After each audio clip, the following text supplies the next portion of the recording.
ఏమండి, నేను ఇది వెళ్ళి చూపించి జరగవలసిన ఏర్పాట్లు చేస్తాను. నేనే దగ్గరుండి అన్ని ఏర్పాట్లు చూస్తాను. పద. థ్యాంక్ యూ అండి.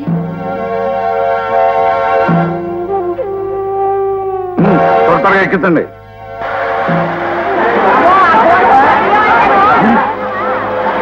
చైర్మన్ గారు, ఆ కూలిపోయిన బిల్డింగ్ లో జనమంతా ఇటే వస్తున్నారు.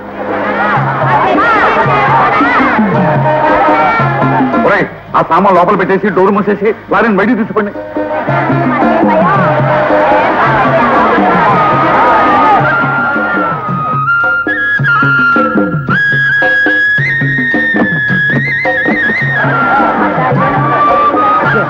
లాల్ గారు ఎక్కండి.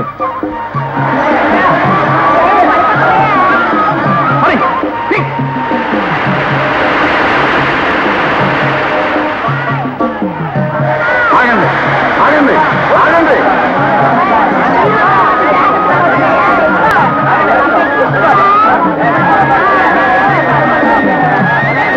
ఆగండి ఆగండి. ఏమిటి అందరూ ఇలా వచ్చారు? తుఫాన్ లో బిల్డింగ్ కూలిపోయింది, అందుకనే వచ్చాం. కట్టుకుంటూ వచ్చామండి. ప్రభుత్వం ఏదైనా ఒక దారి చూపించేదాకా మేమంతా ఇక్కడే ఉంటాం. బ్రిటిష్ హయాంలో కూడా ఇలాంటి తుఫాన్లో వచ్చినప్పుడు ఇలాగే చేసేవాళ్ళం. అది అప్పటి మాట. ఇప్పుడు అలా జరగడానికి వీలేదు. వచ్చిందని వెళ్ళండి. చైర్మన్ గారు, వీళ్ళందరికీ మున్సిపల్ గోడౌన్లో పునరావాసం కల్పించడం కోసం నేనే తీసుకొచ్చాను. చైర్మన్ గారు, ఈ మంద మన గోడౌన్లో చేరితే అండర్ గ్రౌండ్ లో ఉన్న మన దొంగ సరుకులు. నువ్వు నోరుపై. ఇదిగో ఇంజనీర్ గారు, మీ ఆలోచన మంచిదే, కానీ వీళ్ళందరినీ ఈ గోడౌన్లో ఉంచడానికి వీల్లేదు. వీలేదంటే ఎందుకు వెళ్ళేదో చెప్పండి. ఎందుకేమిటి? ఆయన మున్సిపల్ చైర్మన్, ఇది మున్సిపాలిటీ గోడౌన్. దీని మీద అధికారం ఆయనకు ఉండకపోతే ఇంజనీర్కి ఉంటుందా? ఇదిగో, మాతో నాటం ఆడాలని అడ్డం వచ్చారా, సెంటర్ లో పట్టుకొని చేత కొట్టేస్తాను, జాగ్రత్త. ఏమిటమ్మా ఊరికే డబాయిస్తున్నావు? గోడౌన్ లో కొన్ని లక్షలు విలువ చేసే సిమెంట్ స్టీల్ స్టాక్ ఉందో తెలుసా? ఉంటే ఏంటండి, సిమెంట్ పెంచుంటామా? స్టీల్ మేము నవలేస్తావా? మున్సిపాలిటీ ఆస్తులకి నష్టం కలగదని నేను హామీ పత్రం రాసిస్తాను. వీళ్ళందరినీ ఇక్కడే ఉండనివ్వండి.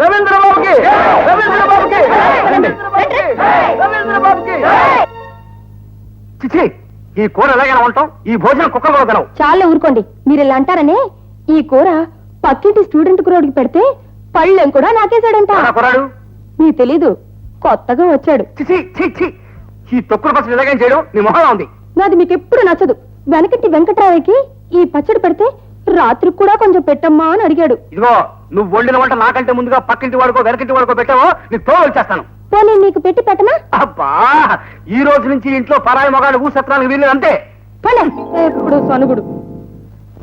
ఇది ఎప్పుడు పక్కింటి వాడికి పెట్టడం, వెనకింటి వాడికి పెట్టడం. ఇంకా నయం, ముందు రోడ్డు ఉండిపోయింది, లేకపోతే ఎదురింటి వాడికి కూడా పెట్టేది. కర్మ. గిరాకీ వస్తుందిరా, గిరాకీ. టాక్సీ వస్తావా? ఎక్కడికి? మున్సిపల్ గోడౌన్ దగ్గరికి. మున్సిపల్ గోడౌన్ దగ్గర మీటర్ మీద 10 రూపాయలు ఇస్తే వస్తా. మీటర్ మీద 10? ఈ మీటర్ డబ్బులు ఇస్తే రావా? మీటర్ డబ్బులా? ఒరే, మీటర్ డబ్బులా? ఊరికి కొత్త ఏమయ్యా, ఎగతాళిగా ఉందా? సర్లే, ఎలా ఉమ్మా?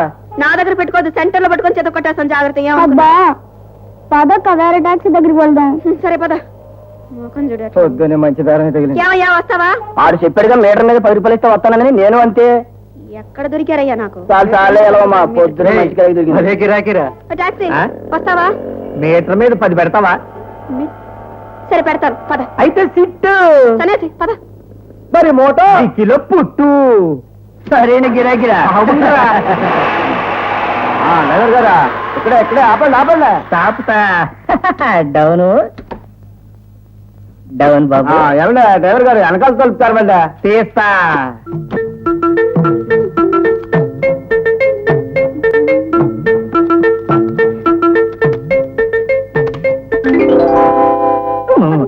ఏమమ్మా, ఏంటిది? ఇదేమిటా? ఏంటి ఇది కూడా తెలీదా? 10 రూపాయలు. అది తెలుసులేమమ్మా. మీటర్ 15 రూపాయలు జరిగింది. 10 రూపాయలు ఇస్తే వెళ్ళిపోతాయి. నేనంతే ఇస్తానయ్యా. ఎలా వెళ్ళిపోతావా? నాకు కుదరదు.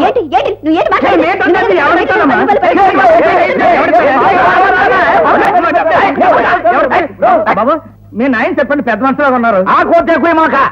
నేను పెద్ద మనుషులు కాదు, పెద్ద మనుషులు కూడా ఇస్త్రీ చేస్తాను అంతే. ఏసేటో చెప్పు బాబు. మీ ఎంటర్ సార్ చేయమంటే ఏమన్నారండి? అయితే మీరు చెప్పండి బాబు. చెప్పండి. చాలా అతను ఎంత అడిగాడో అంతే ఇచ్చాను. ఏంటి అడిగా నువ్వు? మీటర్ మీద 10 ఎట్టమన్నానండి. మీటర్ మీద 10 ఎట్టమన్నానండి. ఎట్టింది కదా, అట్టుకుని పళ్ళకి వెళ్ళిపో, లేకపోతే ఉతికి ఇస్త్రీ చేసేయగలను అంతే. ఇది ఎక్కడ న్యాయం బాబు? న్యాయం. అది మీటర్ కాదు, అది 10 రూపాయలు కాదు. నోటు సెలవుదంటే చెప్పు, మొత్తం తిప్పిస్తాను. అంతేగాని నువ్వు అన్న మాటే సెలవుదంటావా? బులుగు పోవటంటే ఉతికించేయగలవా? ఓహో మీరందరూ కలిపి నా డబ్బు ఎక్కడ చూస్తున్నారా? చూపిస్తానయ్యా నా తడక.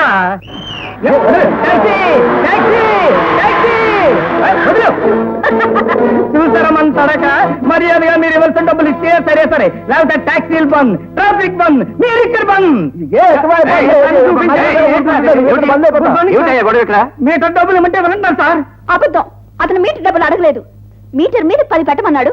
అదిగో మీటర్ మీద 10 పెట్టాను. చూడమ్మాయి, విషయం అర్థమైంది. డ్రైవర్ ఏదో పొరపాటుగా అన్నాడు. అతను మీటర్ డబ్బులు అతనికి ఇచ్చి వెళ్ళిపోతాడు. నేను ఇవ్వను. ఇవ్వకపోతే రోడ్డు మీద ట్యాక్సీలు కదలవు. ట్యాక్సీ ఇవ్వాలా? జిందాబాద్. అమ్మాయి, ట్రాఫిక్ జామ్ అవుతుందమ్మా. అవ్వనివ్వండి. ఇక్కడ జరిగింది మీకు నాకే కాక అందరికీ తెలుస్తుంది. పోనీ నువ్వేగా వెళ్ళవయ్యా. నేను వెళ్ళండి. నిరాహార దీక్ష చేసిన సరే డబ్బులు ఇచ్చుకుంటానండి. ట్యాక్సీ డ్రైవర్ల కోర్కెలు నెరవేరాలి. ఏంటి నాసా చెల్లమ్మా, నువ్వు చెప్పాల్సింది చెప్పావు కదా, ఇంటికి వెళ్ళిపోచ్చి పదండి. ఆ 10 వద్దట. ఏంటి సార్ ఇది? డ్రైవర్ మీద చేయి చేసుకుందాం అనుకుంటే వీళ్ళు సిటీ బంద్ అంటారు. పోనీ ఆ పిల్లనే దబాయిద్దాం అనుకుంటే అసలే ఆడవాళ్ల మీద అత్యాచారాలంటూ మా డిపార్ట్మెంట్ మీద బురద జరుగుతారు. ఈ పరిస్థితుల్లో నేనే డబ్బులు తీయడం మంచిది.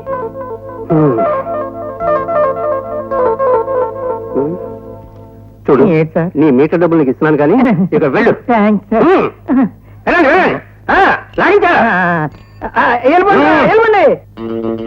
భాస్కరం, ఏంటండి నువ్వు కాలేజీకి వెళ్ళి ఎన్ని రోజులైంది? అదేంటాడి? I very prompt. నార్మల్. నువ్వు కాలేజీ పాలిటిక్స్ లో షైన్ అయ్యి టౌన్ పాలిటిక్స్ లో ఎంటర్ అయ్యి స్టేట్ పాలిటిక్స్ లో సెటిల్ అవుతావు. కాలేజీకి పంపిస్తే ఆడపిల్లలు లాంటి తిరుగుతావు. డాడీ, నేను ఇక ముందు ఎప్పుడు అలాంటి మాటలు వింటానికి వెళ్ళదు. కదుగా కాళేశ్వరరావు గారు.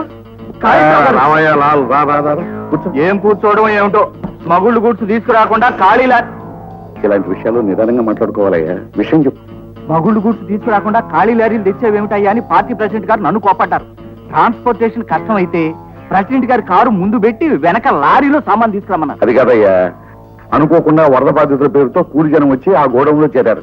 దాంతో అక్కడ ఉన్న వస్తువులు బయటికి తీయడానికి వీలైపోయింది. మరి ఇప్పుడు ఎలాగండి?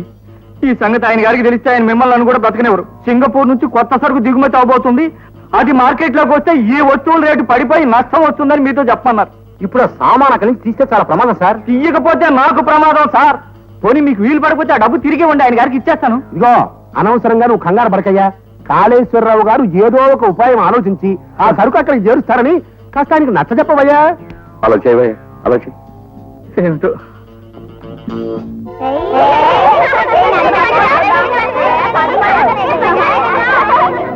చాలా మంది జనం ఉన్నట్టున్నారు. మనం అనుకున్నట్టు చేయగలమంటావా? అనుమానం ఎందుకు, మొదలెడదాం పదం. రఘుపతి రాఘవ ఎవరు బాబు మీరు? తుఫాన్లో ఇల్లు పోగొట్టుకున్నాం. చైర్మన్ గారు ఇక్కడ ఉండమన్నారు. తప్పు బాబు. గాంధీ గారు పుట్టిన ఈ దేశంలో బ్రాందీ తాగడం చాలా నేరం బాబు. చూడండి బాబు, గాంధీ గారు ఏమన్నారో తెలుసా? ఒక చెంప మీద కొడితే రెండో చెంప చూపించమన్నారు. ఏది చూపించు? కాలానుగుణంగా గుణాలు కూడా మారుతాయని తెలియక 2 చెంపలు పాల్గొట్టించుకున్నాను. ఎవరో గొడవ చేయడానికి వచ్చారు చూడు. రేయ్, ఎవరన్నా మీరు? అరే బ్రదరు, అదిగో చాకు. ఎవరేంటే నీ బావని గుర్తుపట్ల? అలాగా? రా బావా, రా. వస్తానే, నాకు స్నానం చేయిస్తావా? తలంటుతావా?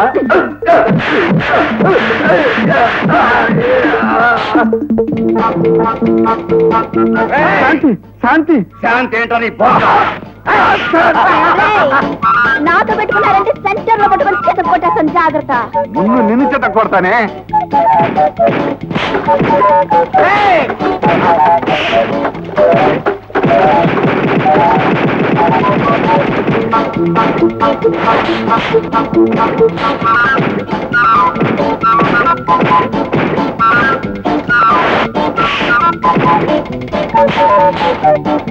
బాబు, తప్పు బాబు. ఆడపిల్లలు కొట్టకూడదు. అదే, ఈ దేశానికి స్వతంత్రం ఎందుకు తెచ్చారని బాధపడుతున్నానమ్మా. మీరు తీరిగా కూర్చొని బాధపడండి. నీలోగా వాళ్ళ సంగతి చూస్తాను. జాగ్రత్తమ్మా.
దేశానికి స్వతంత్రం వచ్చిన సంవత్సరాలైనా ఈ హింసావాదుల బాధ మనకి తప్పలేదు బాబు.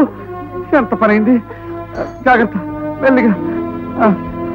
అసలు ఈ సిటీలో లా అండ్ ఆర్డర్ ఉందో లేదో అర్థం కావట్లేదండి. ఏమైందండి? ఏం చెప్పంటారండి, మన తుఫాన్లో వీళ్ళిద్దరు పాకలో పోయాయి. ఎవరు వీళ్ళు? సోషల్ వర్కర్స్ అండి. వీళ్ళ దెబ్బలు తిన్నారు కదా, రౌడీ షేపులు వచ్చినాయి. బాధితులందరికీ ఇంజనీర్ గారు మున్సిపల్ గోడౌన్స్ లో ఆశ్రయం ఇచ్చారా, మీ ఇద్దరు కూడా వెళ్ళి అక్కడ ఉండండి రా అన్నాను. అది అదో పెద్ద నేరం చేసినట్టు వీళ్ళిద్దరిని ఎత్తిన శటకోపం పెట్టారండి. ఎవరు? ఆడేనండి, మున్సిపల్ ఇంజనీర్ రవీంద్ర గారు. మర్యాదగా మాట్లాడు, అతగాడు ఈయన తమ్ముడు. తమ్ముడు అయిన అయితే మాత్రం ధర్మం మాట్లాడొద్దండి. తమ్ముడు అని నిదానంగా అంటున్నారు. ధర్మమే మాట్లాడాల్సి వస్తే వీళ్ళే ఆ గొడవ దగ్గరికి వెళ్లి ఆడపిల్లలను అల్లరి చేశారని ఇంతకు ముందే కేసు పెట్టడం జరిగింది. ఎవరు పెట్టారు? 3 to 1 సార్, వాళ్ళని పిలు. వీళ్ళేనండి మా రవిబాబు మీద సై చేసుకుంది. నిజమేనయ్యా, నిజమే.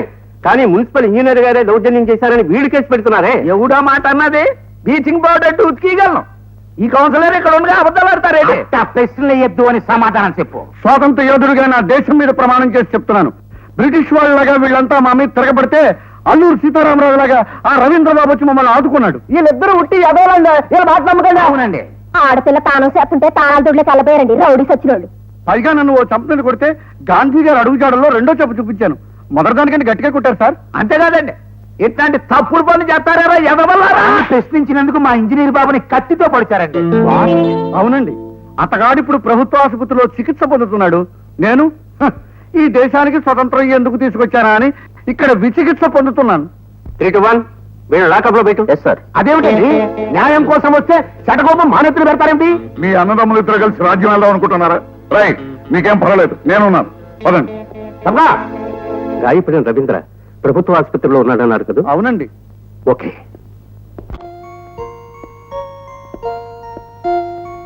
Excuse me.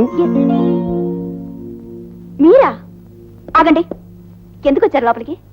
ఓహోహో, అర్థమైంది. న్యాయం కోసం పోరాడిన వ్యక్తిని అరెస్ట్ చేయడానికి వచ్చారా? రజని, మీరు ఊరుకోండి. చట్టం వాడి చేతిలో ఉంది కదని ఇష్టం వచ్చినట్టు ప్రవర్తిస్తే నోరు మూసుకొని కూర్చోమంటారా?